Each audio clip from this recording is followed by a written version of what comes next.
Hello दोस्त, LP CBT 1, JE CBT 1, technician का CBT और आरपीएफ का सीबीटी का डेट आ गया है नवंबर दिसंबर 2024 में, जो ऑफिशियल हमने आपने देख लिया है। लेकिन खुशखबरी तो बहुत बड़ी है, लेकिन खुशखबरी के साथ बहुत लोगों का दुख खबरी भी होता है। जो अभी तक इंतज़ार में थे कि NTPC graduate under graduate level 1 का तो बढ़ के आएगा, जेई वैकेंसी में एलपी में बढ़ा था, टेक्नीशियन में भी और बढ़ जाए, वो वैकेंसी इंक्रीज या डिक्रीज होगा या नहीं होगा, सवाल बहुत बड़ी है। क्योंकि सीबीटी का डेट आ गया है तो विद्यार्थी के मन में कन्फ्यूजन भी होगा और अलग अलग चैनल पे अलग अलग तरीके से बताया भी जाएगा। तो देखिए, सीबीटी का डेट आउट हो गया तो बहुत ज़्यादा नाराज़ होने की ज़रूरी नहीं है, अभी भी पॉसिबिलिटी होता है। लेकिन ये सारा चीज़ मैं शुरू से बोलते आया हूँ कि एक कैंडिडेट अगर अच्छा कैंडिडेट है वो अप्रूवल का इंतज़ार करता है, समझते हैं ना। जब तक गवर्नमेंट का अप्रूवल और जो कॉम्पिटेंट अथॉरिटी का अप्रूवल नहीं होता, ना वैकेंसी घटती है ना बढ़ती है। और अप्रूवल कब होगा ये कोई नहीं बता सकता, लेकिन अप्रूवल होने की कंडीशन क्या है ये तो बता सकते हैं कि सीबीटी का रिजल्ट आ गया है, सीबीटी का डेट आ गया है, सीबीटी के बाद फाइनल पैनल आ गया है। कब तक वैकेंसी इंक्रीज और डिक्रीज होगा जनरल कंडीशन में, स्पेशल कंडीशन का छोड़ दीजिए। स्पेशल कंडीशन में हायर पावर कभी भी वैकेंसी किसी वैकेंसी को कैंसिल कर सकता है, ये ध्यान रखिएगा। तो कब तक कैंसिल हो सकता है उसके बारे में हम ऑफिशियल बात करेंगे। और थोड़े से बहुत शॉर्ट वीडियो में बहुत भागना, मतलब बहुत लोग परेशान हो जाते हैं कि बड़ा वीडियो हो जाता है, कुछ तो देखते नहीं है, उसी वीडियो का कमेंट उसी वीडियो में कर देते हैं। तो चलिए, यहाँ पे आपका डेट आ गया है। डेट आने के बाद आपने डेट देख लिया होगा, आपके लिए मैं ये सब हटाता हूँ क्योंकि इसकी आपकी ज़रूरत ज़्यादा नहीं पड़ेगी। डेट के बारे में तो आपने देख ही लिया है कि नवंबर दिसंबर में 2 महीने में ताबड़तोड़ एग्ज़ाम है। अच्छा है, 4 एग्ज़ाम नवंबर दिसंबर में कर लेते, काश ये 2-3 महीना पहले शुरू हो जाता तो ये कैंडिडेट का थोड़ा और भलाई होता। लेकिन अभी भी बहुत देर नहीं हुआ है, मैं पहले भी कह रहा हूँ, अभी भी इसी गति को बनाए रखेंगे तब आगे भी हो सकती है। लेकिन पूरा 8-9 नोटिफिकेशन है तो रेलवे को अपनी एड़ी चोटी की ताकत लगानी पड़ेगी, तभी ये प्रोसेस फास्ट होगा। और हर समय कंडीशन आपके फेवर में नहीं होता है, कभी सीएक्स का इशू होगा, कभी कुछ का होगा। लेकिन अभी सीबीटी होने के बाद सबसे बड़ा सवाल उन्हीं लोगों का है कि मेरा वैकेंसी इंक्रीज होगा कि नहीं। ट्विटर पे 8 लाख ट्वीट किए थे, 10 लाख, कोई 20 लाख, कोई 25 लाख, या टॉप ट्रेंड 30 से लेके 1 तक पहुंचाए थे लोगों ने, हमने भी मेहनत किया था, उसका कुछ मिलेगा कि नहीं। तो देखिए, वो सब अप्रूवल पे ही होती है।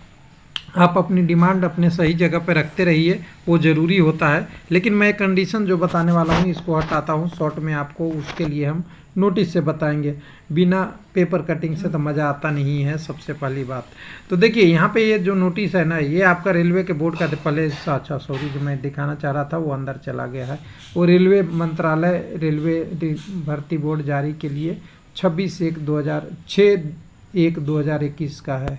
इसमें कहा गया था कि अगर वैकेंसी किसी को कैलकुलेशन करने में गलती हो गया हो, वैकेंसी ज़्यादा क्रिएट हो गया हो, वगैरह वगैरह है, उसके लिए प्रपोजल ऑफ इंडक्शन और डाइवर्सन और utilisation panel RRB reference mode zonal railway से कर सकता है। लेकिन इसमें एक कंडीशन था कि अगर कहीं ज़्यादा वैकेंसी है या कम वैकेंसी है, उसका कंडीशन है उस वैकेंसी को कैसे कब तक करना है। क्योंकि आप मान लीजिए कि किसी का पैनल दे दिए, रिजल्ट दे दिए और फिर वैकेंसी इंक्रीज कर रहे हैं, तो लॉजिकल है क्या? नहीं है। सारा प्रोसेस हो गया, वैकेंसी इंक्रीज डिक्रीज हो गया तो लॉजिकल कम हो जाता है, पैनल पे बहुत ज़्यादा ख़त्म, उस पे ख़त्म। लेकिन आइडियल सबसे पहले कंडीशन जो है उसकी बात कर लेते हैं, इसको आपको लेके आते हैं, बहुत ज़्यादा वीडियो में इधर उधर नहीं घुमाएंगे। In this direction of the facility the issue corrigendum to notify vacancy by nodal RRB. All RRB should be get be confirmation from the associate railway immediately after the completion and before the declaration of the result of the first stage. ये line आप bold कर लीजिएगा। यानी CBT का date जब तक रहेगा, CBT का रिजल्ट जब तक आएगा, उस रिजल्ट तक आप वैकेंसी को क्या कर सकते हैं, आप वैकेंसी को इन केस एनी रिडक्शन और any increase should be communicate by nodal कर सकते हैं।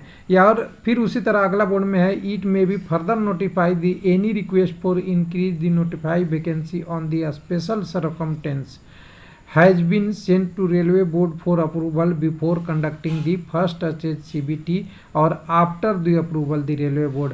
अगर वैकेंसी इंक्रीज करना है तो आपको फर्स्ट स्टेज का लेकर फर्स्ट स्टेज के CBT से लेके आपके CBT की फर्स्ट स्टेज के रिजल्ट तक हुआ है। अब आपके मन में आएगा कि यहाँ पे तो कह रहा है कि CBT से पहले है, ओनली कह रहा है before the conduct the CBT और फर्स्ट स्टेज, एक कंडीशन। दूसरा आपका ये कंडीशन कहता है ये, लेकिन एक आध आपको एग्जांपल दिलाते हैं। आपका 1/2018 LP टेक्नीशियन में वैकेंसी बढ़ी थी, CBT लगभग होने वाला था या हो चुका था।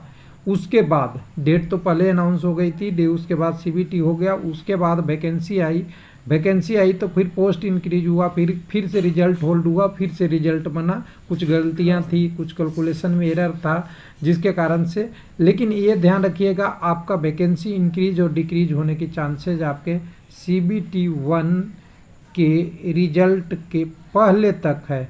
जैसे ही रिजल्ट आ जाती है इस पर विराम लगना शुरू हो जाता है। हालांकि रेलवे में कुछ भी कभी भी हो सकता है, लेकिन आइडियल कंडीशन है कि आपका CBT पेपर चल रहा हो या चलने से पहले हो या वो हो। मैं ये कहना नहीं चाहता कि ये वैकेंसी बढ़ेगी ही या घटेगी, लेकिन ये है कि अगर अभी कंडीशन जैसा बन रहा है, जितना जल्दी फास्ट रेलवे नोटिस आ गया है, तो हो सकता है रेलवे कभी कभी विद्यार्थी पे भी मेहरबान हो जाए और वैकेंसी इंक्रीज का नोटिस आ जाए। तो अभी इसके लिए भी टाइम है, क्योंकि अभी ना तो NTPC का डेट आया है, ना आपका लेवल 1 की वैकेंसी आई है, ग्रेजुएट अंडर ग्रेजुएट का। NTPC का डेट मतलब CBT का डेट नहीं आया है। JEE का आ गया है, LP का आ गया है। तो JEE पे देखिए उम्मीद ऐसे भी कम लोगों का था, क्योंकि ये कैलकुलेशन के बाद था। LP टेक्नीशियन का करीब कैलकुलेट होके दिया है। तो यहाँ ये CBT का डेट जो आया है अभी भी उस लेवल से बाहर है जिसमें NTPC की डिमांड है और लेवल 1 का ज़्यादा वैकेंसी की डिमांड है। तो अभी वैकेंसी इंक्रीज हो सकता है, लेकिन जैसे जैसे प्रोसेस आगे बढ़ती है पॉसिबिलिटी कम होते जाता है। लेकिन एक और थ्योरी चलती है साथ साथ, प्रतिक्रिया विपरीत और बराबर होती है।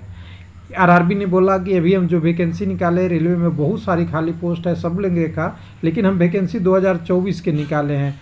NTPC का डेट अगर आप देखेंगे ना तो अंडर ग्रेजुएट का जून तक है CBT 1 का, फिर उसके बाद दिसंबर तक अगर CBT 2 और टाइपिंग टेस्ट और साइको टेस्ट होते रहा तो 2026 की वैकेंसी ऐड होने की संभावना अभी मना नहीं किया जा सकता है।